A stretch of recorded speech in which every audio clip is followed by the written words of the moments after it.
అమెరికాకు చైనాకు మధ్య అత్యున్నత స్థాయి చర్చ జరుగుతున్నాయి. నవంబర్ లాస్ట్ ఇయర్ లో బైడెన్ జిన్పింగ్లు సమావేశమయ్యారు. ఆ climate change, artificial intelligence, global food security లాంటి రంగాల్లో సహకరించుకోవాలని నిర్ణయించుకున్నారు. ఇప్పుడు తాజాగా అమెరికా విదేశాంగ మంత్రి యాంటోనీ బ్లింకెన్ చైనాలో పర్యటిస్తున్నారు. ప్రెసిడెంట్ జీ జిన్పింగ్ తో ఆయన సమావేశమై చర్చించుకున్నారు. సో రెండు దేశాలు డిప్లొమాటిక్ గా మాత్రం బాగా రెస్పాండ్ అవుతున్నాయి. యాంటోనీ బ్లింకెన్ చైనా అధ్యక్షుడికి ఇచ్చినటువంటి హామీ ఏంటంటే, మన రెండు దేశాల మధ్య ఉన్న కాంపిటీషన్ కాన్ఫ్లిక్ట్ గా దిగజారకుండా అమెరికా అన్ని జాగ్రత్తలు తీసుకుంటుంది అని. అంటే ఈ పోటీ కాస్త ఘర్షణగా మారకుండా మేము జాగ్రత్తలు తీసుకుంటామని. ఇది అమెరికన్ పాలసీ టువర్డ్ చైనాలో భాగం. చైనాతో డీకప్లింగ్ కాదు మేము కోరుకునేది, డీ రిస్కింగ్ కోరుకుంటున్నామని ఇప్పటికే అమెరికా ప్రకటించింది. డీకప్లింగ్ అంటే చైనాతో సంబంధాలే లేని పరిస్థితిని అమెరికా కోరుకోవడం లేదు. చైనాతో సంబంధాలు అనివార్యం, కానీ డీ రిస్కింగ్, చైనా వల్ల వచ్చే ప్రమాదాలు, థ్రెట్స్ మాత్రం లేకుండా చూసుకుంటామని అమెరికా తన విధానం ప్రకటించింది.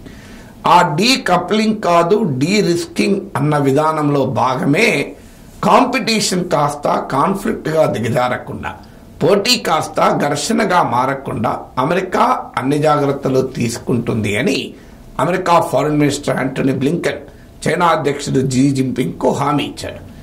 ఇందుకు రెసిప్రొకేట్ చేస్తూ జిన్పింగ్ అన్నది ఏంటంటే, ఈ మన మధ్య ఉండేటువంటి పోటీ ఒక విషియస్ కాంపిటీషన్ గా మారకుండా, అంటే విషతుల్యమైనటువంటి పోటీగా మారకుండా కామన్ గ్రౌండ్ అన్వేషించాలి. రెండు దేశాల ప్రయోజనాలు, ప్రపంచ ప్రయోజనాలు ప్రమోట్ చేసేటువంటి సారూప్యత కలిగిన అంశాలేంటి, ఆ రెండు దేశాలు అంగీకరించే అంశాలేంటి, కామన్ గ్రౌండ్ ఫైండ్ అవుట్ చేద్దాం. అది కాకుండా విషయస్ కాంపిటీషన్, విషపూరిత పోటీకి పోతే అది ప్రమాదకరమని చైనా అధ్యక్షుడు పేర్కొన్నారు. అమెరికా చైనా డిప్లొమాటిక్ గా బాగా రెస్పాండ్ అయ్యారు, కానీ అంత సులభం కాదు. మాటల్లో మాట్లాడుకున్నంత డిప్లొమాటిక్ నైసిటీస్ బాగానే ఉంటాయి, కానీ రియాలిటీ వెక్కిరిస్తున్నాయి. రియాలిటీ ఏంటి? ఉదాహరణకి ఈ చర్చల్లోనే America foreign minister Antony Blinken China నాయకత్వాన్ని చెప్పింది ఏంటంటే, మీరు రష్యన్ డిఫెన్స్ ఇండస్ట్రీకి సహకరిస్తున్నారు, రష్యా రక్షణ పరిశ్రమ, ఇది మాకు ఆమోదయోగ్యం కాదు. మీరు గనక రష్యన్ డిఫెన్స్ ఇండస్ట్రీకి సహకారం ఆపకపోతే మేము చర్యలు తీసుకోవాల్సి వస్తుంది అని కూడా అమెరికా ఫారిన్ మినిస్టర్ చైనాకు పేర్కొన్నారు. దానికి చైనా కౌంటర్ ఏంటంటే, మాది normal trade and economic relations, రష్యాతో మాకున్నది సాధారణ వాణిజ్య ఆర్థిక సహకారం. అమెరికా మాకు నీతులు చెప్పడం ఏంటి?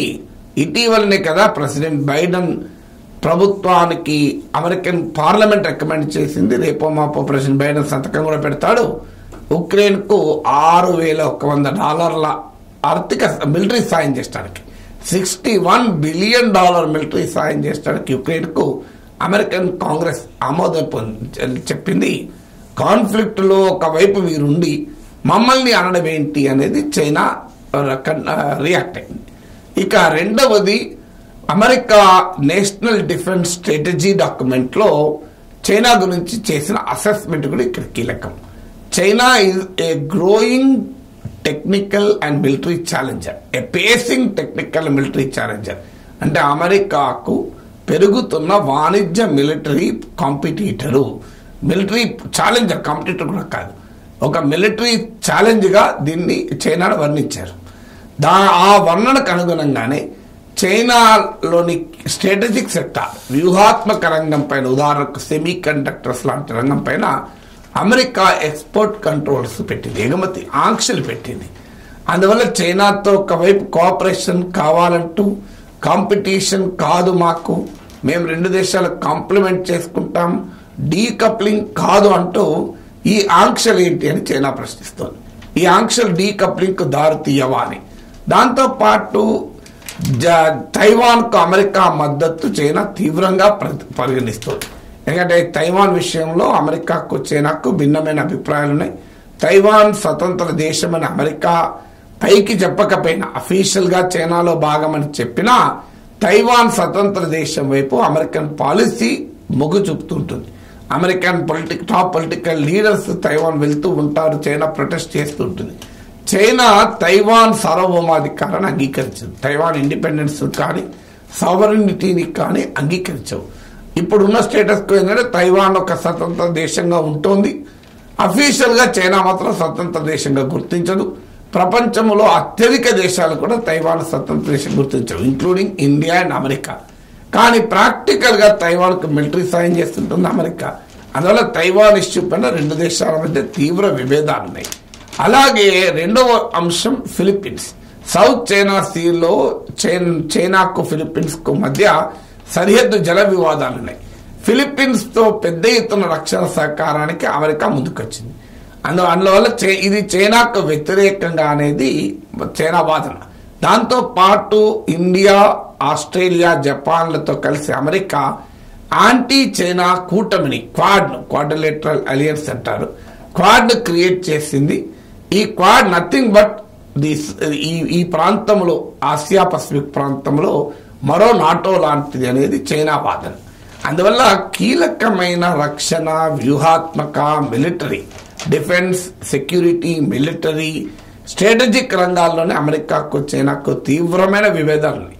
అయితే ఎన్ని విభేదాలు ఉన్నప్పటికీ జియో పొలిటికల్ అంశం, ప్రపంచ రాజకీయాలపైన, ప్రపంచ పరిణామాలపైన ఎంత కాంపిటీషన్ ఉన్నా అది కాన్ఫ్లిక్ట్ రాకపోకుండా జాగ్రత్త పడాలి. ఎందుకంటే ఈ కాన్ఫ్లిక్ట్ గనకగా మారితే అమెరికా చైనాల మధ్య ఘర్షణ ప్రపంచ ఆర్థిక వ్యవస్థను దెబ్బతీస్తుంది.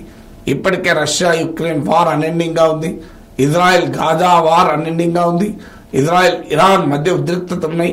So the world cannot afford US China rivalry slipping into conflict. అంటే అమెరికా చైనాల మధ్య జరుగుతున్న ఈ ఘర్షణ, ఈ సంబంధాలు, ఈ సమస్యలు ఘర్షణగా మారడాన్ని ప్రపంచ ఆర్థిక వ్యవస్థకు ప్రమాదం.